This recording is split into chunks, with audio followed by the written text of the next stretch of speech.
नमस्कार दोस्तों, मैं मनदीप सिंह एडवांस क्लासेस के इस YouTube चैनल पर आप सभी का हार्दिक स्वागत करता हूं। दोस्तों, आज की इस क्लास में हम बात करेंगे, जैसा कि आपने इवेंट देखा होगा, इवेंट से आपको पता लग गया होगा कि आज की हमारी इस क्लास का टॉपिक क्या होगा।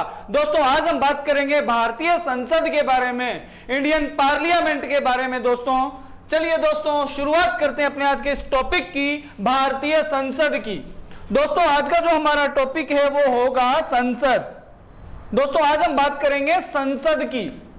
संसद किस किस से मिलकर बनती है, संसद क्या है, या संसद के गठन के प्रावधान किस अनुच्छेद में किए गए हैं। तो दोस्तों आज हम संसद से बनने वाले सभी महत्वपूर्ण प्रश्नों पर और सभी तथ्यों पर हम बात करेंगे। चलिए दोस्तों शुरुआत करते हैं। संसद क्या है, तो संसद की बात करते हैं दोस्तों कि संसद का गठन किस किस से मिलकर होता है। तो संसद का गठन होता है एक राष्ट्रपति और दो सदनों से मिलकर, दो सदनों से मिलकर होता है। किस किस से मिलकर होता है दोस्तों संसद का गठन? एक राष्ट्रपति और दो सदनों से मिलकर होता है। दो सदन कौन कौन से? तो राज्यसभा और लोकसभा। राज्यसभा और लोकसभा से मिलकर दोस्तों संसद का गठन होता है। बात करें संसद के गठन के जो प्रावधान हैं वो संविधान के किस अनुच्छेद में वर्णित हैं? तो दोस्तों संसद के गठन के जो प्रावधान हैं ये दिए गए हैं आर्टिकल 79 में, अनुच्छेद 79 में। दोस्तों अनुच्छेद 79 में कहा गया है एक संसद का गठन एक राष्ट्रपति और दो सदनों से मिलकर होगा।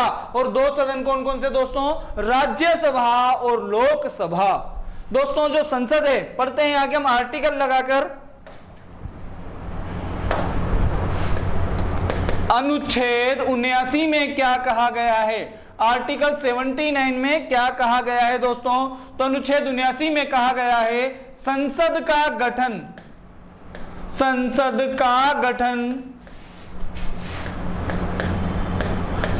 का गठन एक राष्ट्रपति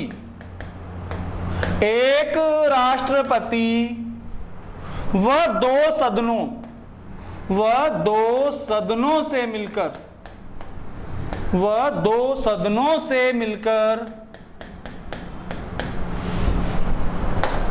दोनों सदनों का नाम लिख लेते हैं दोस्तों यहां पर, दो सदनों। और दोनों सदन कौन कौन से दोस्तों? तो राज्यसभा और लोकसभा, राज्यसभा और लोकसभा से मिलकर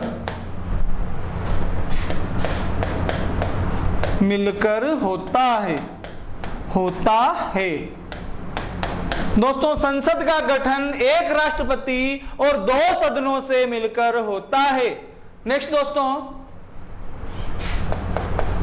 बात करें भारत की शासन व्यवस्थापिका की। तो भारत की शासन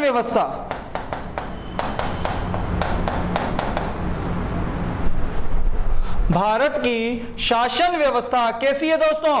तो भारत की जो शासन व्यवस्था है वो संसदीय शासन व्यवस्था है। भारत की शासन व्यवस्था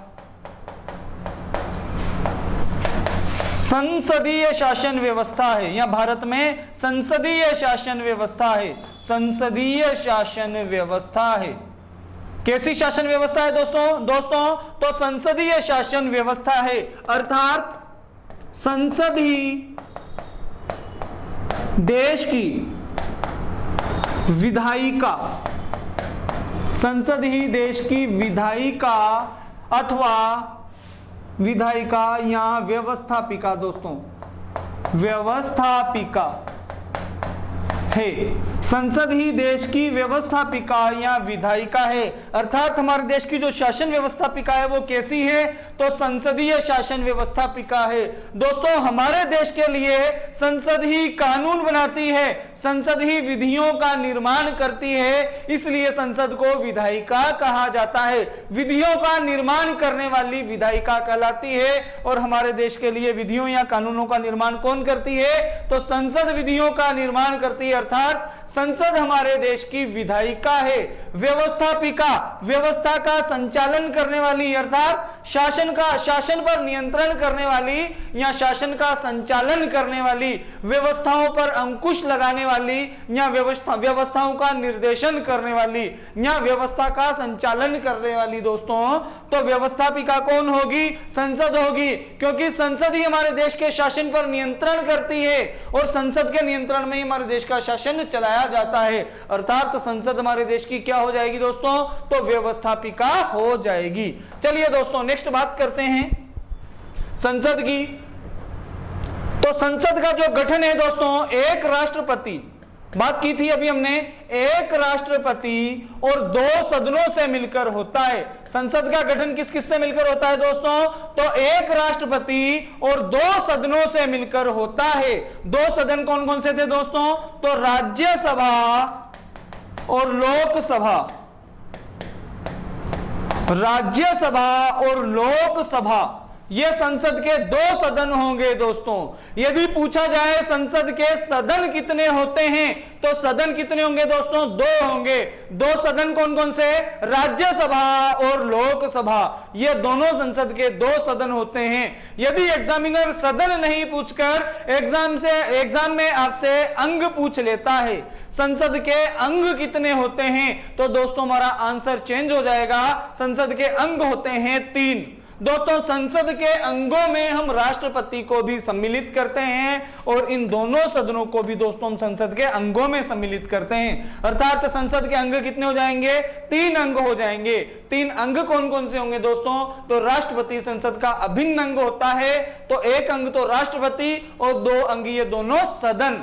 अर्थात तो कुल मिलाकर संसद के अंग कितने हो जाएंगे दोस्तों? तो संसद के अंग हो जाएंगे 3।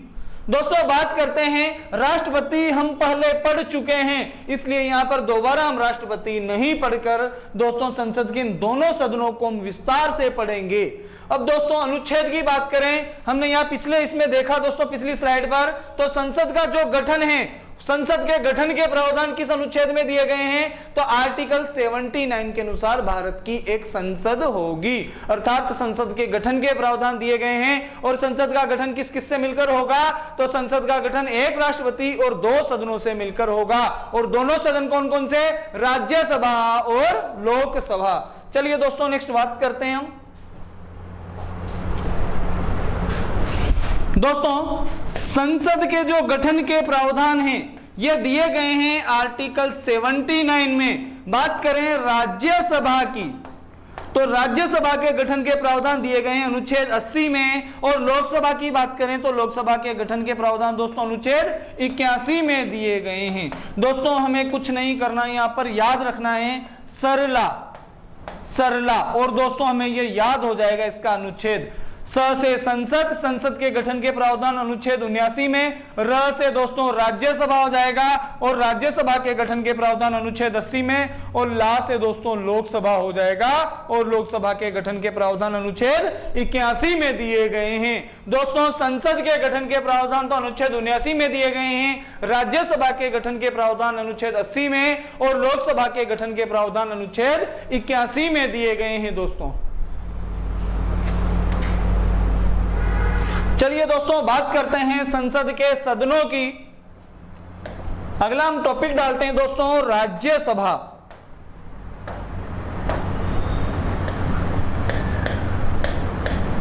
और राज्यसभा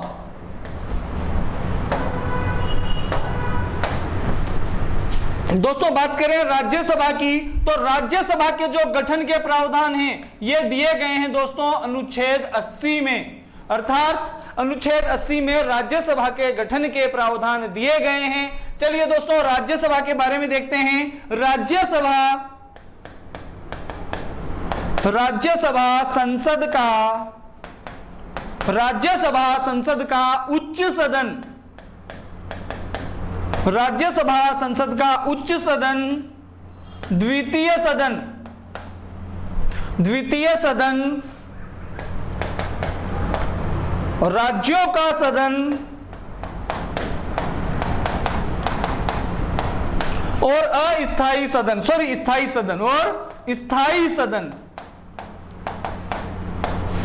कहलाती है।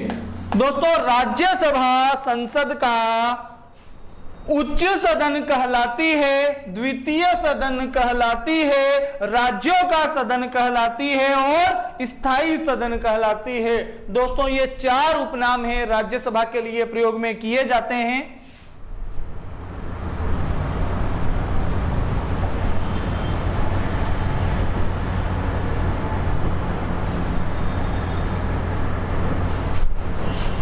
दोस्तों 4 नाम कौन कौन से देखते हैं? उच्च सदन, द्वितीय सदन, राज्यों का सदन और स्थायी सदन। दोस्तों एग्जामिनर हमसे डायरेक्ट क्वेश्चन पूछ सकता है, संसद का उच्च सदन कहलाता है या संसद का उच्च सदन किस सदन से कहा जाता है? तो दोस्तों राज्यसभा को संसद का उच्च सदन कहा जाता है। राज्यसभा ही संसद का द्वितीय सदन कहलाती है। राज्यसभा को संसद का द्वितीय सदन भी कहा जाता है। दोस्तों राज्यसभा को राज्यों का सदन भी कहा जाता है, क्योंकि राज्यसभा के जो सदस्य होते हैं इनका चुनाव राज्यों की विधानसभाओं के सदस्यों के द्वारा किया जाता है और राज्यसभा के सदस्य संसद में बैठकर या राज्यसभा में बैठकर राज्यों का प्रतिनिधित्व करते हैं, अर्थात राज्यसभा को राज्यों का सदन भी कहा जाता है। दोस्तों बात करें संसद को, राज्यसभा को स्थायी सदन क्यों कहा जाता है? तो दोस्तों राज्यसभा संसद का एक ऐसा सदन है जो कभी भी भंग नहीं होता, अर्थात राज्यसभा कभी भी भंग नहीं होती है, जबकि लोकसभा भंग हो जाती है। दोस्तों लोकसभा को भंग किया भी जा सकता है, बीच में भी कार्यकाल के दौरान भी लोकसभा को भंग किया जा सकता है और लोकसभा दोस्तों प्रत्येक 5 वर्ष में भंग हो जाती है और पुनः लोकसभा का गठन किया जाता है। तो बात करें दोस्तों राज्यसभा कभी भी भंग नहीं होती है, अर्थात राज्यसभा संसद का स्थायी सदन कहलाती है।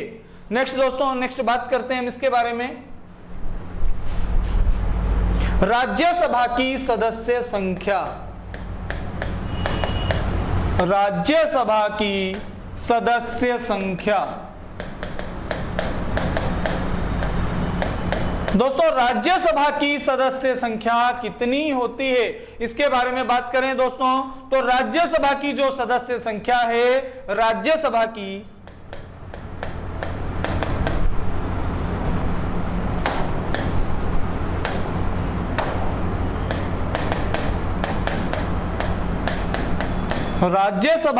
वर्तमान सदस्य संख्या,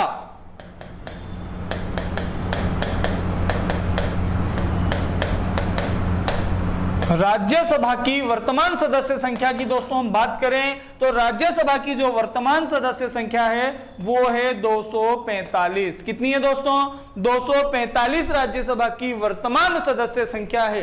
दोस्तों बात करें इस 245 सदस्यों की तो ये 245 सदस्य राज्यों से चुने जाते हैं और 245 सदस्यों में से दोस्तों 233 सदस्य जो हैं ये निर्वाचित होते हैं। कहां से क्या होते हैं दोस्तों? ये तो ये निर्वाचित होते हैं, अर्थात ये 233 सदस्यों के लिए राज्यसभा में चुनाव होते हैं, जबकि 12 सदस्यों का मनोनयन किया जाता है, अर्थात 12 सदस्य मनोनीत होते हैं। दोस्तों ये 233 जो सदस्य हैं ये राज्यों से और केंद्र शासित प्रदेशों से निर्वाचित होकर आते हैं।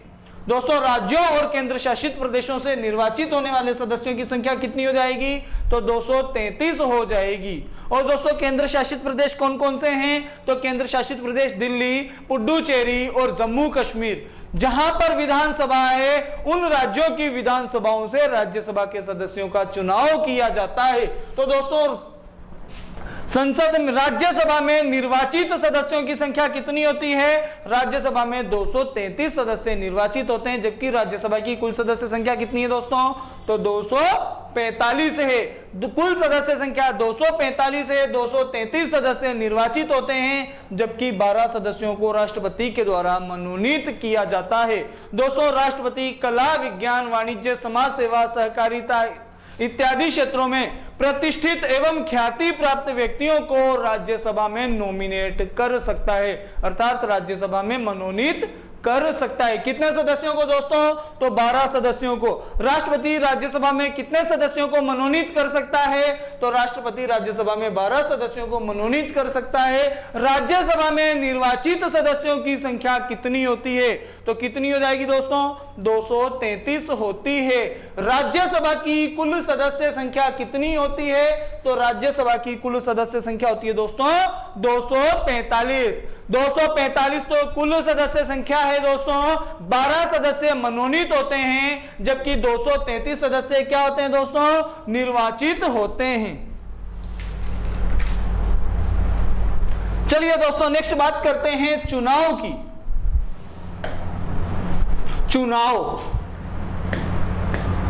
चुनाव राज्यसभा के सदस्यों का चुनाव किसके द्वारा किया जाता है? तो देखिए दोस्तों,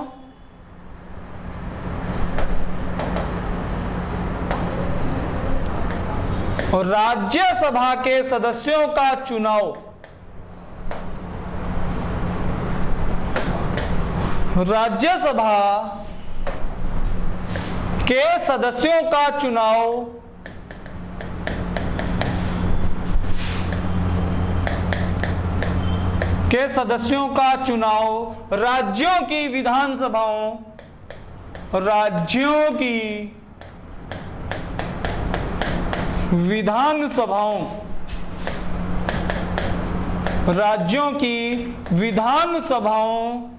के सदस्यों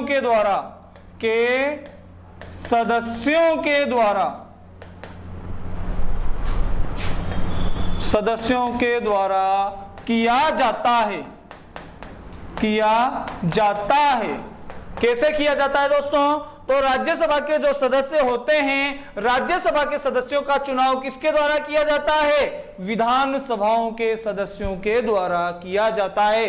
अर्थात राज्यसभा के सदस्यों का चुनाव जनता के द्वारा नहीं किया जाता है दोस्तों। राज्यसभा के सदस्यों के चुनाव में भाग कौन लेता है? तो विधानसभाओं के सदस्य भाग लेते हैं। और विधानसभाओं के सदस्यों को कौन चुनता है? तो विधानसभाओं के सदस्यों को जनता के द्वारा चुना जाता है। किसके द्वारा चुना जाता है? जनता के द्वारा चुना जाता है। जनता ने चुने विधानसभाओं के सदस्य और विधानसभाओं के सदस्यों के द्वारा राज्यसभा के सदस्यों को चुना जाता है। अर्थात दोस्तों राज्यसभा के सदस्यों का चुनाव अप्रत्यक्ष रूप से होता है। अर्थात इन चुनावों में जनता भाग नहीं लेती है। जिन चुनावों में जनता प्रत्यक्ष रूप से भाग लेती है या जनता स्वयं भाग लेती है, वो चुनाव कैसे होते हैं दोस्तों? वो चुनाव होते हैं प्रत्यक्ष चुनाव। और ऐसे चुनाव, जिन चुनावों में जनता स्वयं भाग नहीं लेकर जनता के द्वारा चुने गए प्रतिनिधि भाग लेते हैं, वो चुनाव होते हैं दोस्तों अप्रत्यक्ष चुनाव। नेक्स्ट देखते हैं दोस्तों चुनाव की विधि।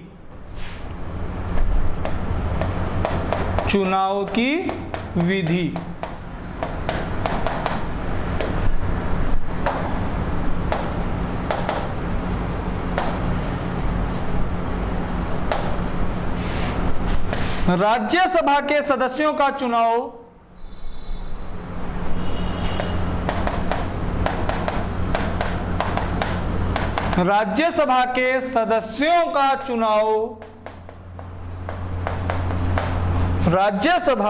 सदस्यों का चुनाव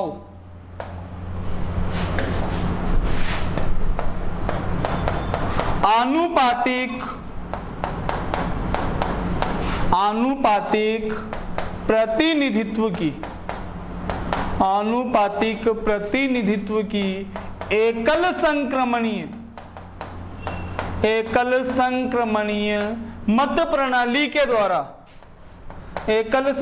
मत प्रणाली के द्वारा किया जाता है। आनुपातिक प्रतिनिधित्व की एकल संक्रमणीय मत प्रणाली के द्वारा किया जाता है।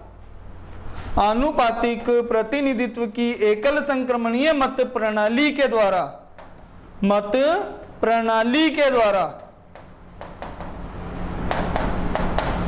किया जाता है।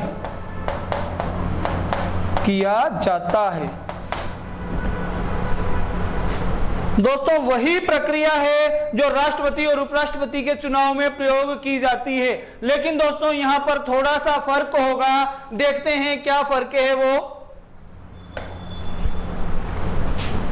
यहीं पर ऐड कर लेते हैं दोस्तों। एकल संक्रमणीय मत प्रणाली के द्वारा अप्रत्यक्ष रूप से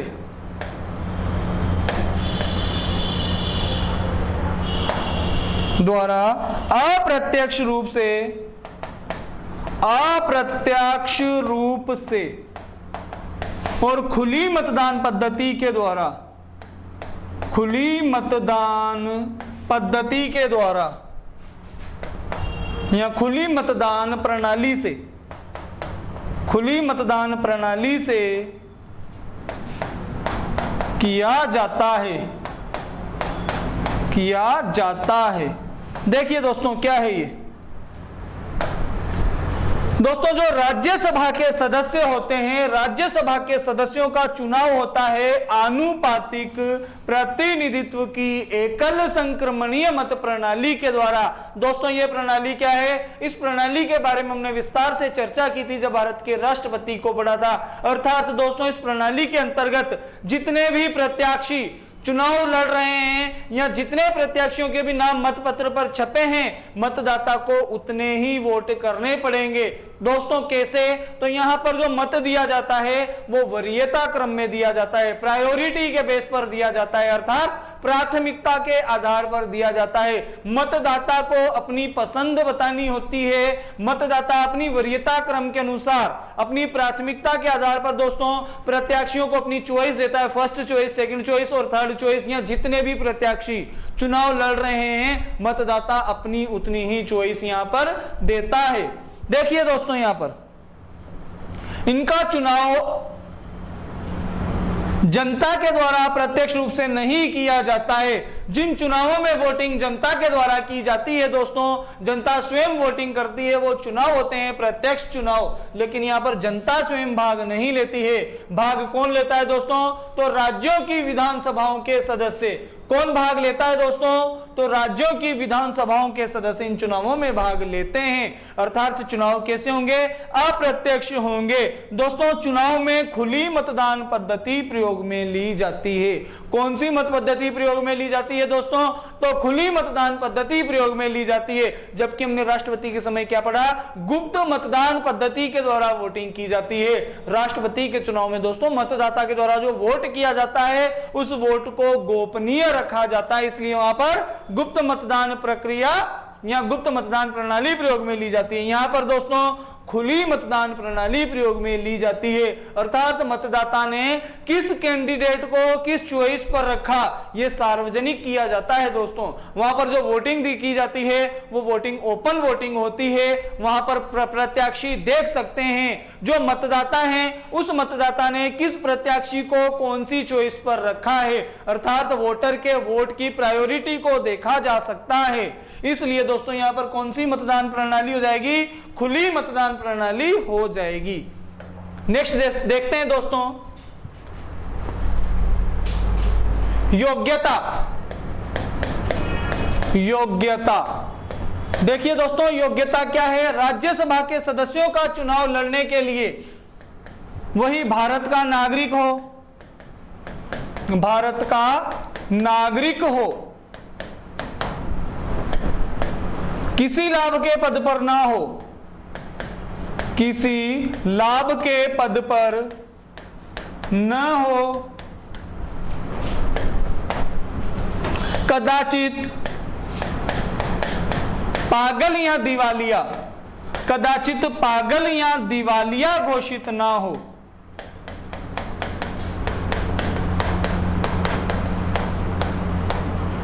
कदाचित पागल या दिवालिया घोषित ना हो। और दोस्तों यहां पर जो इंपॉर्टेंट है उसके बारे में हम बात करेंगे। इंपॉर्टेंट है 30 वर्ष की आयु, 30 वर्ष की आयु पूर्ण कर चुका हो,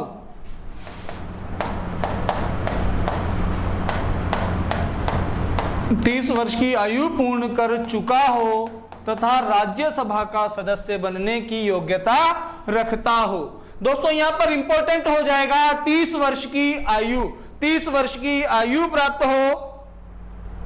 नेक्स्ट बात करते हैं दोस्तों शपथ की।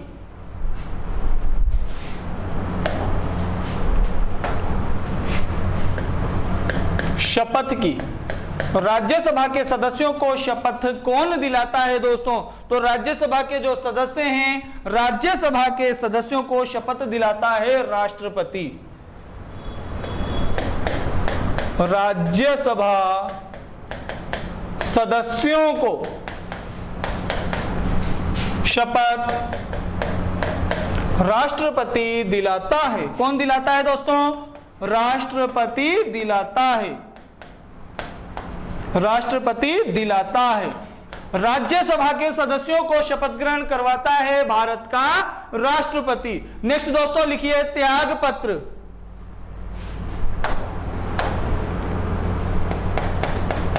त्याग पत्र।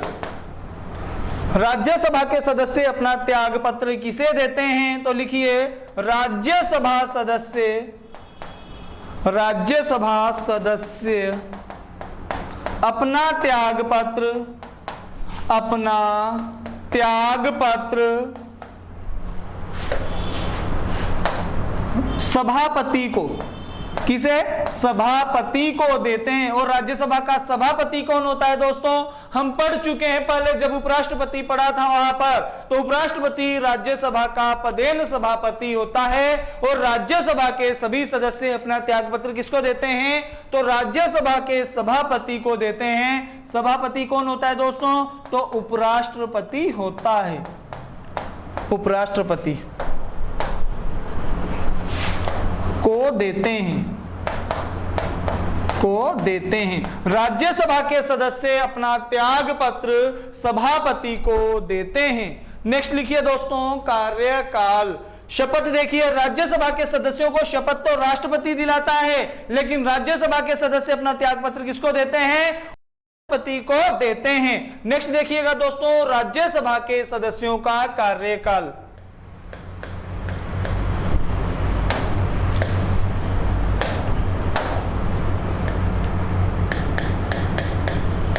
कार्यकाल दोस्तों राज्यसभा के सदस्यों का कार्यकाल देखते हैं हम।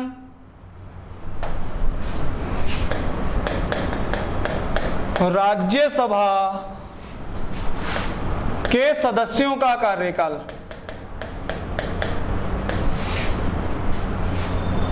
यहां राज्यसभा और राज्यसभा के सदस्य दोनों का कार्यकाल दोस्तों एक साथ हम यहां पर देखते हैं, कंफ्यूजन नहीं होगा हमें।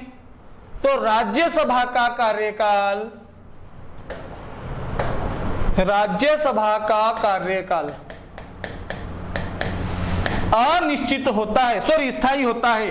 राज्यसभा का कार्यकाल स्थायी होता है, स्थायी होता है, क्योंकि राज्यसभा एक स्थायी सदन है, एक स्थायी सदन है। राज्यसभा का कार्यकाल स्थायी होता है क्योंकि राज्यसभा स्वयं एक स्थायी सदन है, अर्थात राज्यसभा कभी भी भंग नहीं होती है। इसलिए यदि पूछा जाए राज्यसभा का कार्यकाल कितना होता है और ऑप्शन में दिया गया हो दोस्तों राज्यसभा का कार्यकाल स्थायी 6 वर्ष, 5 वर्ष या 4 वर्ष, तो राज्यसभा का कार्यकाल कितना होता है? तो दोस्तों राज्यसभा का कार्यकाल होगा स्थायी, क्योंकि राज्यसभा कभी भी भंग नहीं होती है, अर्थात राज्यसभा का कार्यकाल भी क्या हो जाएगा? राज्यसभा का कार्यकाल भी दोस्तों स्थायी हो जाएगा। चलिए नेक्स्ट देखते हैं दोस्तों इसी में। राज्यसभा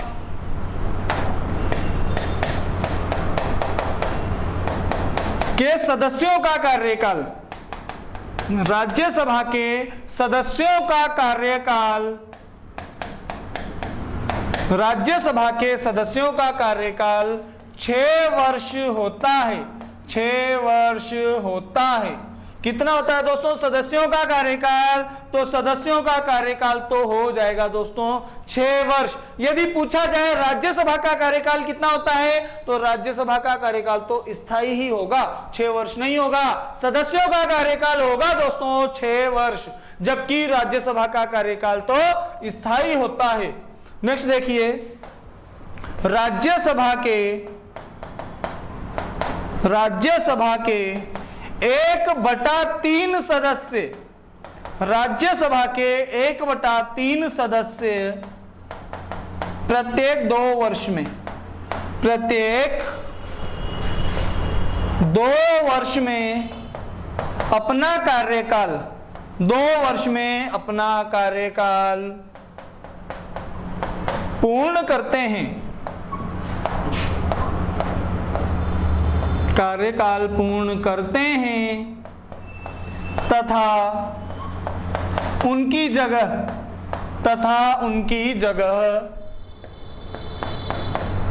पुनः नए सदस्य चुन लिए जाते हैं, नए सदस्य चुन लिए जाते हैं, नए सदस्य चुन लिए जाते हैं।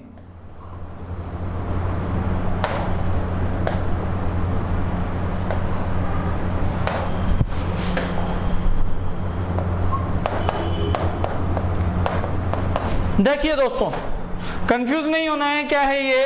राज्यसभा के 1/3 सदस्य प्रत्येक 2 वर्ष में अपना कार्यकाल पूर्ण करते हैं। दोस्तों, एक तरफ तो हम पढ़ रहे हैं कार्यकाल 6 वर्ष होता है, एक तरफ हम देख रहे हैं राज्यसभा के 1/3 सदस्य प्रत्येक 2 वर्ष में अपना कार्यकाल पूर्ण करते हैं। तो देखिए दोस्तों, कैसे राज्यसभा का जो कार्यकाल है वो तो 6 वर्ष ही होगा, परंतु राज्यसभा के जो सदस्य होते हैं, राज्यसभा का कार्यकाल यदि हम बात करें तो वो तो स्थायी होगा। राज्यसभा के सदस्यों का हम कार्यकाल देखें तो 6 वर्ष का होता है और प्रत्येक 2 वर्ष के अंतराल में राज्यसभा के 1/3 सदस्यों का कार्यकाल पूर्ण होता है और वापस 1/3 सदस्य चुन लिए जाते हैं। फिर आगामी 2 वर्ष बाद फिर 1/3 सदस्यों का कार्यकाल समाप्त हो जाएगा और पुनः 1/3 सदस्य चुन लिए जाएंगे और उसके बाद वापस 2 वर्ष बाद दोस्तों 1/3 सदस्यों का कार्यकाल पूर्ण हो जाएगा और वो भी उतने ही सदस्य वहां पर भी नए चुन लिए जाएंगे। कैसे दोस्तों, देखते हैं। फॉर एग्जांपल वर्ष 2000 में राज्यसभा के 1/3 सदस्यों का चुनाव हुआ। जैसे दोस्तों देखते हैं राज्यसभा की वर्तमान सदस्य संख्या कितनी है? 245 है। कितनी है दोस्तों? 245 है। तो यहां पर क्या होगा दोस्तों, जैसे एक चरण में 81 सदस्य, दूसरे चरण में 82 सदस्य और तीसरे चरण में 82 सदस्य, अर्थात दोस्तों में कितने सदस्य चुनने हैं? 245 सदस्य चुनने हैं और इस प्रकार से 3 इंस्टॉलमेंट में सदस्य चुने जाएंगे दोस्तों, 3 भागों में प्रत्येक 2 वर्ष में। अभी 2000 में कितने सदस्य दोस्तों? सपोज दैट 1/3 हमने कितने चुने? 81 सदस्य चुने। कब चुने? 2000 में चुने। अब इसके 2 वर्ष बाद वापस कब? 2002 में 1/3 सदस्य, कितने सदस्य? 1/3 सदस्य और 1/3 में दोस्तों हमने कितना ले लिया? तो 82 ले लिया। कितना लिया? तो 82 ले लिया दोस्तों हमने। और इस 82 के बाद वापस दोस्तों अगले 2 वर्ष में 2002 के बाद 2004 में दोस्तों 1/3 सदस्यों को हम फिर चुनेंगे और कितने सदस्य दोस्तों? 82 सदस्य। अब देखिएगा दोस्तों, जिन सदस्यों को हमने 2000 में चुना था इनका कार्यकाल कब तक का है? 6 वर्ष का कार्यकाल है। अर्थात जिन सदस्यों को हमने 2000 में चुना था इनका कार्यकाल कब समाप्त होगा दोस्तों? 2006 में इनका कार्यकाल क्या हो जाएगा? समाप्त हो जाएगा। और जितने सदस्यों का कार्यकाल समाप्त होगा उतने ही सदस्य यहां पर पुनः चुन लिए जाएंगे। अर्थात इन वर्ष 2000 में जिन 81 सदस्यों को हमने चुना था, 81 सदस्यों का कार्यकाल 2006 में समाप्त हो जाता है और इन 81 सदस्यों की जगह पुनः नए सदस्य चुन लिए जाते हैं। हम दोस्तों यहां पर देखें, जिन सदस्यों को 2002 में चुना था इनका कार्यकाल कब समाप्त होगा? 6 वर्ष उपरांत, अर्थात 2008 में। और 2002 में जितने हमने सदस्य चुने थे इतने सदस्यों का कार्यकाल 2008 में समाप्त हो जाएगा और 2008 में हम पुनः 82 सदस्य चुन लेंगे। और दोस्तों यहां हम देखें 2004 में हमने कितने सदस्य चुने थे? तो 82 सदस्य हमने 2004 में चुने थे और 2004 में चुने गए सदस्यों का कार्यकाल कब समाप्त होता है? तो 2010 में समाप्त होगा। कब समाप्त होगा? 2010 में इन सदस्यों का कार्यकाल समाप्त हो जाएगा। कितने सदस्यों का दोस्तों? जितने सदस्यों का यहां पर हमने चुनाव किया था, अर्थात 82 सदस्यों को हमने 2004 में चुना था और 2010 में 82 सदस्यों का कार्यकाल समाप्त हो जाता है और पुनः हम 82 सदस्य चुन लेते हैं। अर्थात इसी प्रक्रिया से दोस्तों प्रत्येक 2 वर्ष में राज्यसभा के 1/3 सदस्य अपना कार्यकाल पूर्ण करते हैं और पुनः उनके स्थान पर जितने सदस्यों का कार्यकाल समाप्त हुआ है उतने ही सदस्यों को पुनः चुन लिया जाता है। धन्यवाद दोस्तों, आज की इस क्लास में इतना ही था। कल फिर आपके सामने उपस्थित होऊंगा इसी टॉपिक को कंटिन्यू करते हुए दोस्तों। तब तक के लिए धन्यवाद, शुक्रिया।